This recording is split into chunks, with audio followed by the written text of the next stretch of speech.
শাশুড়িকে খুশি রাখার উপায় হচ্ছে শ্বশুর বাড়িতে আসার পরে কখনোই বলবেন না এই রান্নাঘর আমার। আমি কোনোদিন বলি নাই। আমি যেদিন আসছি আমার শাশুড়ির রান্নাঘর অনেক সুন্দর, একদম মার্বেল দিয়ে অনেক সুন্দর করে আমার শাশুড়ির রান্নাঘরটা করা। তো আমার এখনো মনে আছে বিয়ের পরেই আমার শাশুড়ি, আমার ননাস, আমার স্বামী, আমরা সবাই বসা ছিলাম। আমার শাশুড়ি বলছিল আমার এটা কিন্তু আমার রান্নাঘর, লাবণীরও না তন্নিরও না। মনে মনে আমি ভাবছিলাম আমি তো জীবনও কমই না, এটা আমার রান্নাঘর। কারণ একটা মহিলা, আজকে আমি মা হইছি, আব্দুল্লাহ আলী আমার 2টা সন্তান, তাদেরকে যেদিন বিয়ে দিব, এখন আমি আমার সংসারটা গুছাইতেছি। গুছাইলে এই রান্নাঘরটা কার হবে? আমার না?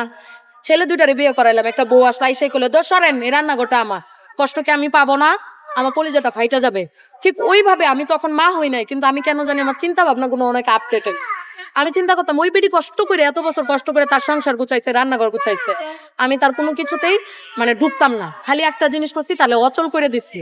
মেয়েরা যেটা করে আইসাই কাজ না কইরা খালি শাশুড়ি আমনে ভালোবাসেন না ভালোবাসেন, আর আমি কি করছি কাজ করে বেটির অচল করে দিচ্ছি।